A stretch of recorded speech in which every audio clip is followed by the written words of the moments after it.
Mercado imobiliário, corretora Sérgio Castro responde a 50 processos na Justiça. A primeira pergunta é a quem entrega seu imóvel para administrar com o mercado. Querendo se recuperar, o consumidor deve ficar atento. Conhecida no mercado por propagandas que, na maioria das vezes, mostra para o consumidor oportunidade que não corresponde à realidade do mercado, Sérgio Castro, corretora de imóveis, por esse outro motivo, responde a mais de 50 processos na Justiça e ações que vão desde má administração até a prestação de contas duvidosas. Vaidoso e considerado um bom vivante, Cláudio desfila com a sua Maserati com motorista pela cidade. Seus desafetos dizem que o esporte do empresário em reunião do setor é falar mal de Eduardo Paes, acusando o prefeito de nada fazer pelo centro do Rio, onde se concentra a maior parte da carteira de imóveis do Sérgio Castro, que está, no momento, tem mais de 50% dos imóveis vagos. Dos concorrentes de Sérgio Castro Imóvel que pediram para não ser identificados, disseram ao GB que a empresa está indo ladeira abaixo por falta de credibilidade, mas ainda pela vaidade do Cláudio, o irmão não tem poder. A empresa gasta uma fortuna para manter um centro cultural em Laranjeira. Seus desafetos vão direito ao assunto. Aquilo é pura lavagem de dinheiro, sobretudo das comissões que recebe em Caixa 2, concluiu o concorrente. Semipresidencialismo no Brasil é aventura a saltar no escuro, diz Joaquim Barbosa. Ex-presidente do CTF condena ideias em torno da adesão do semipresidencialismo no Brasil. Uma vez que o país tem há 130 anos referência presidencialista e julga que dar esse passo no sistema político brasileiro pode fazer com que o tiro saia pela culatra. Diálogos acerca da adoção de um novo sistema político no Brasil, do semipresidencialismo, o ex-presidente do Supremo Tribunal Federal, CTF, Joaquim Barbosa, após um silêncio de 4 anos, resolve dar sua opinião sobre o assunto. Segundo Barbosa, que nas eleições de 2018 descartou a possibilidade de se candidatar à presidência e deixou parte da população frustrada, adotar esse sistema no país é uma aventura, um salto no escuro. Como você vai mudar de uma hora para outra em um sistema? O presidencialismo que vem sendo aplicado há 130 anos no país e troca por algo que não se conhece, eu acho isso muito irresponsável, por isso me dispus a falar sobre esse tema, disse o presidente do CTF citado pela mídia. Barbosa também afirma que o semipresidencialismo deu certo na França porque ele é fruto das circunstâncias históricas específicas daquele país e que em nada teria a ver com o Brasil. Eu conheço o semipresidencialismo porque vivi na França, vi funcionar e eu o acompanho há 35 anos. Conheço, portanto, as suas virtualidades e os seus defeitos. Não sou contra esse tipo de governo, mas acho que não se está levando em conta o fato de que ele é o fruto de circunstâncias históricas específicas à França. Mesmo que o sistema tenha dado certo no país europeu, Barbosa diz que isso não seria motivo para acreditar que daria certo no Brasil, uma vez que o país tem uma grande quantidade de partidos. Um sistema como esse requer um número pequeno, sólido e coeso de legendas sem disseminação internas revelantes a uma base leal que dá sustentação ao governo e não permitir que ele caia a cada 6 meses. Como segundo motivo, o ex-ministro afirma que o Brasil está acostumado há 130 anos com o sistema presidencialista e o que não entenderia a queda de um governo a cada 6 ou 7 meses, proporcionando por pessoas ou parlamentares com as quais a população nenhuma tem nenhuma identificação. O Brasil está acostumado por 130 anos de pátria do regime presidencial e ter como referência um presidente da República. O país não entende e não é vocacionado para o sistema parlamentar, mas entende muito bem o sistema presidencial, completou. Barbosa também acredita que o alvoroço em torno do semipresidencialismo é feito por pessoas que não entendem profundamente da questão e diz que o tiro pode sair pela culatra. Agora eles querem oficializar isso através de um suposto semipresidencialismo em que dariam as cartas, mas eles não sabem o que realmente esse sistema político. O tiro pode sair pela culatra.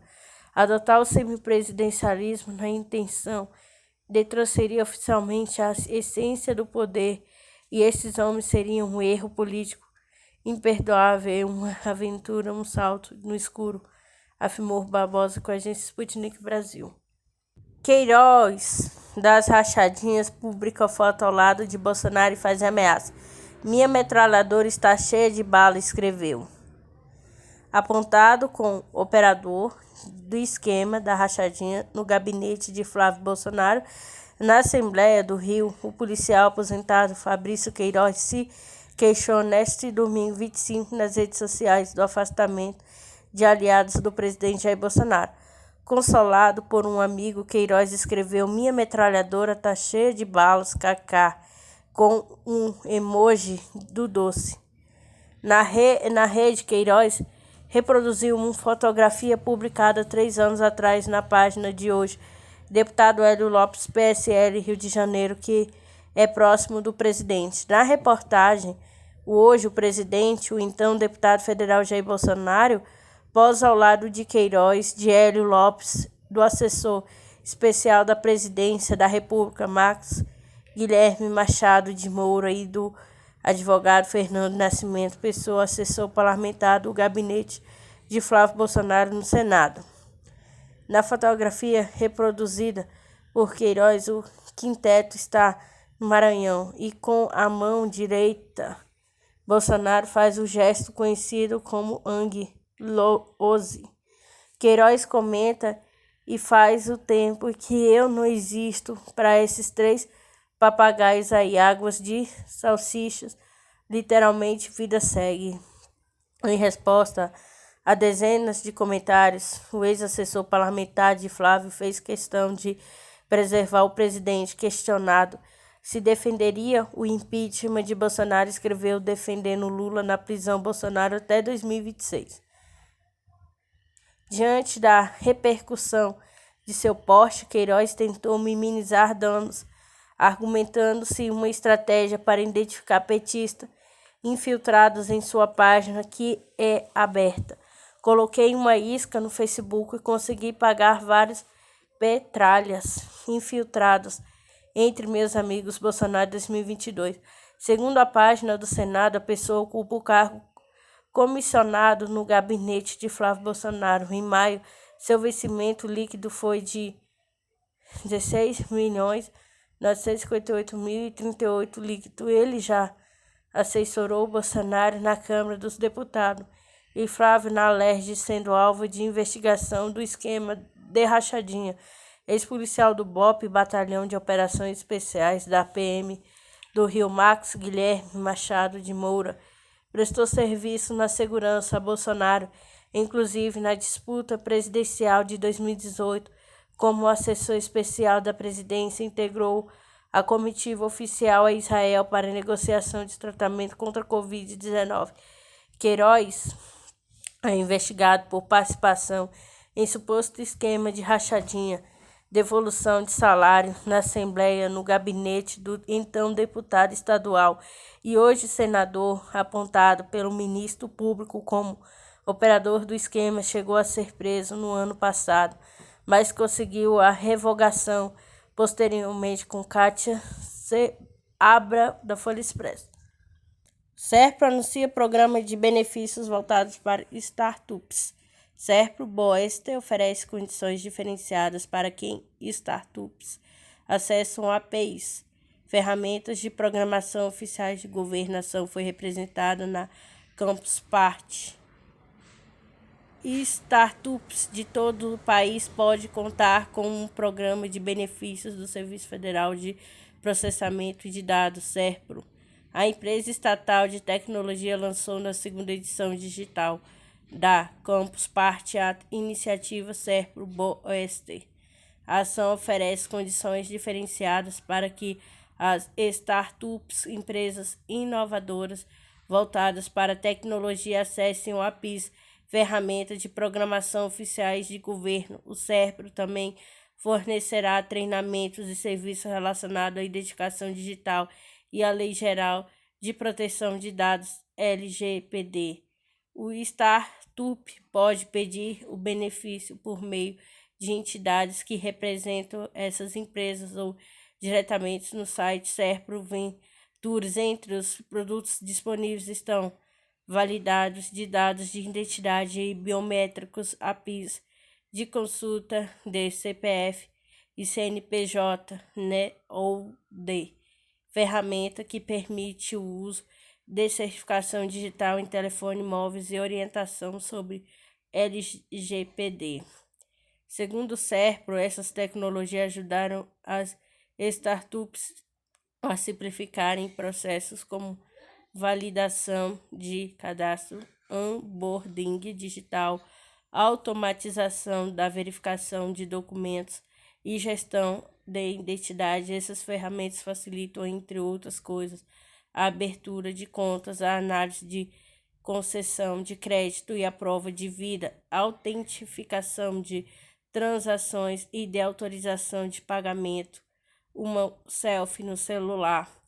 Na avaliação no Serpro, o mercado de startups no Brasil está aquecido e o programa de apoio acelera a transformação digital da economia e da sociedade, realizada pelo segundo ano seguido de forma virtual por causa da pandemia.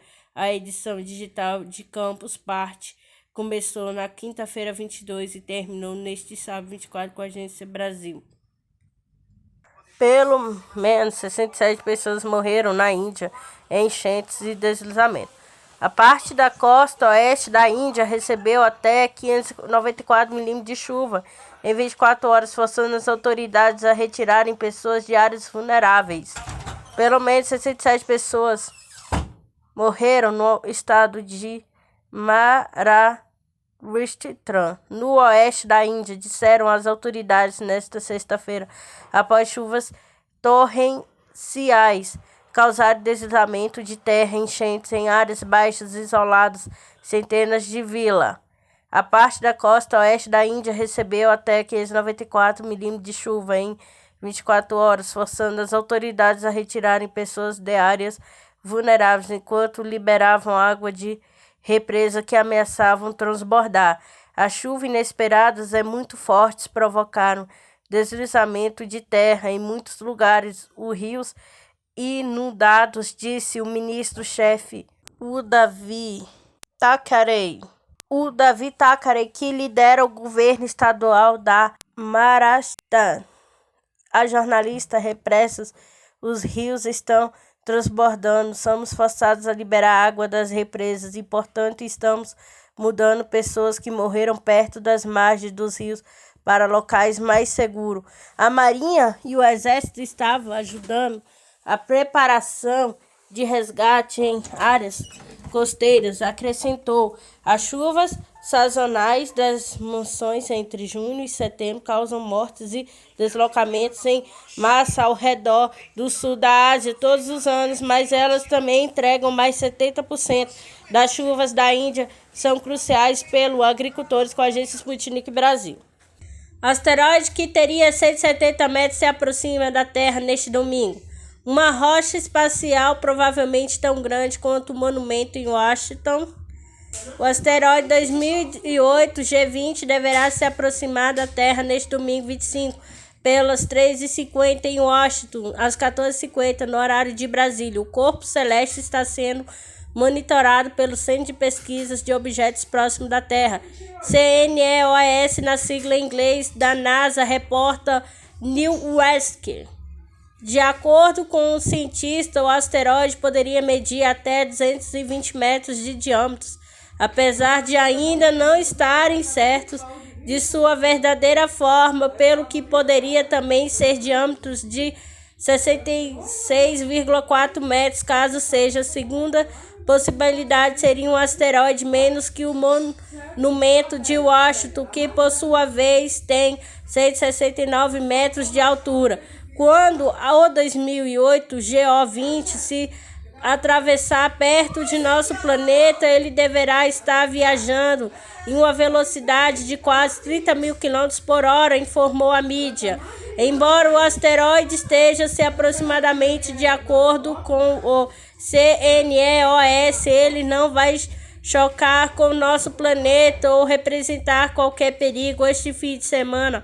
Na verdade, ele vai passar pela Terra em uma distância mais de 4,5 milhões de quilômetros, ou seja, 11 vezes mais longe do que a distância da Terra e a Lua, com a agência Sputnik Brasil.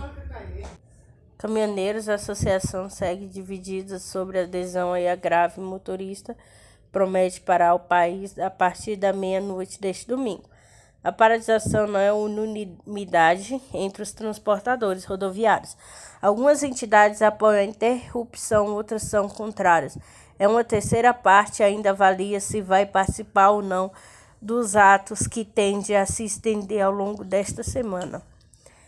Entidades e associação que representam caminhoneiros seguem divididos quando a adesão à paralisação prevista para ocorrer a partir da meia-noite neste domingo 25, dia do motorista. A realização da greve não é unanimidade entre os transportadores rodoviários. Algumas entidades apoiam a interrupção das atividades e já estão organizando a paralisação, enquanto outras são contrárias. A uma terceira parte ainda avalia se vai participar ou não dos atos que tendem a se estender ao longo desta semana, segundo representantes ouvidos pelo broadcast. Vídeos de transportadores organizando o movimento circulam pelas redes sociais na manhã deste domingo, em Barra Mansa, Rio de Janeiro. Caminhoneiros estendem a faixa dos atos próximos à rodovia Presidente Dutra e se reúne em postos de combustível nas faixas conta dizeres como estamos no limite, pedindo de preço justo do diesel e lembretes ao cumprimento da Lei 13703/2018, que instituiu a Política Nacional de Pisos Mínimos do Transporte Rodoviário de Cargas em Natal, Rio Grande do Norte. Também há mobilização de alguns transportadores. O movimento é organizado por algumas entidades de categoria, como o Conselho Nacional do Transporte Rodoviário de Carros, CNTRC. Entre as reivindicações dos caminhoneiros estão o fim da política de preços de paridade de importação, PPI, da Petrobras para combustível, maior fiscalização nas estradas para o cumprimento do piso mínimo de frete e a aposentadoria especial para os motoristas a partir de 25 anos de trabalho por envolver atividades insalubres. O diretor da Confederação Nacional dos Trabalhadores em Transportes e Logística, CNTTL, Carlos Alberto Litt Damer, disse há pouco ao broadcast que a entidade mantém o apoio ao movimento e orienta seus associados a paralisarem as atividades. Orientamos que se participe dos atos sendo celestiais. O autônomo afirma, segundo Litt, não há previsões de encerramento da paralisação. Ele considera que o término do movimento vai depender das respostas do governo para a categoria. Na avaliação de Litt, o engranjamento dos caminhoneiros com a interrupção das atividades semelhantes ao observado antes da greve de 2018. E ao Sindicato dos Transportes Rodoviário Autônomos de Bens da Baixada Santista e Vale do Ribeira sindicam ainda avalia adesão ao movimento. O presidente da entidade, Luciano Santos, afirmou ao broadcast que o sindicato não apoia nem desapoia a realização dos atos. Nenhum sindicato ou cooperativa de outra cidade nos procura para tratar da questão. Na sexta-feira, 23, fomos procurados por alguns motoristas autônomos avaliamos as reivindicações e pedimos um prazo de até quarta-feira para tomar decisões, disse Santos. Segundo ele, manifestações isoladas de transportadores autônomos da região tendem a não afetar a operação do Porto de Santos. Pedimos um prazo para discutir a questão, dar um tempo de resposta aos envolvidos e depois organizar ou não uma paralisação maior, unindo todos os sindicatos da região e dos portos de Santos, Guarujá e Cubatão, afirmou. Transportadores rodoviários ligados aos terminais portuários da Baixada Santista pedem a instalação de um posto fixo da Agência Nacional de Transporte Terrestre, ANTT, no Porto de Santos para fiscalizar o pagamento do frete mínimo pela empresa que atua no cais, o atual patamar do valor do óleo diesel e o cumprimento da tabela do frete rodoviário também são citados entre as reclamações dos transportadores, segundo o presidente do sindicato da região. Contrários, a Associação Brasileira dos Condutores de Veículos Automotores, a Brava, informou que reforça a oposição contrária aos atos, apesar de considerar o movimento justo e pertinente.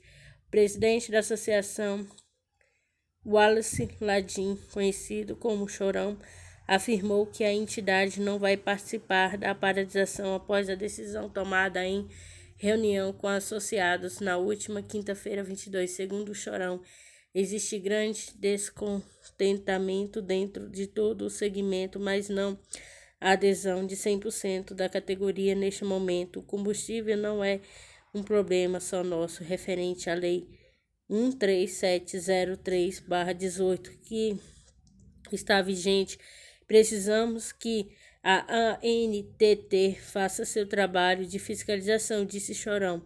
Há pouco, ao broadcast, Chorão apontou que a Brava está procurando representantes de classe de outras categorias, como os trabalhadores da construção civil, da metalurgia, comércio e indústria, para tratar de pautas. É possível resposta para questões semelhantes, como uma paralisação mais ampla. Na sexta-feira, a Federação dos Caminhoneiros Autônomos de Carga em Geral do Estado de São Paulo,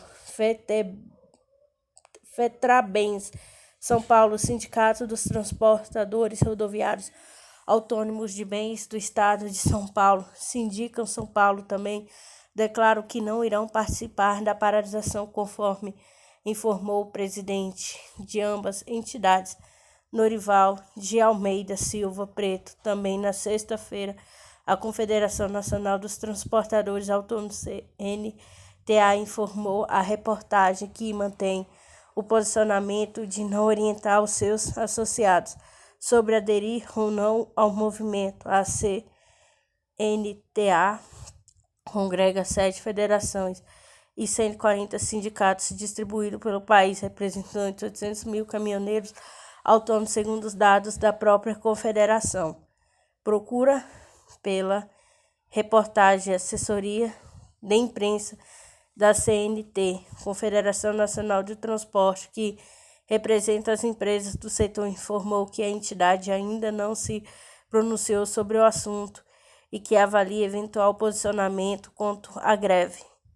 Os caminhoneiros são considerados base importante de apoio ao governo do presidente Jair Bolsonaro sem partido desde antes de sua eleição em 2018. No entanto, o descrédito do governo vem aumentando junto ao setor em virtude de algumas promessas não cumpridas. Em maio, preocupado com o movimento grevista e as constantes ameaças de paralisação, o governo anunciou um pacote de medidas para a categoria, o gigante de asfalto.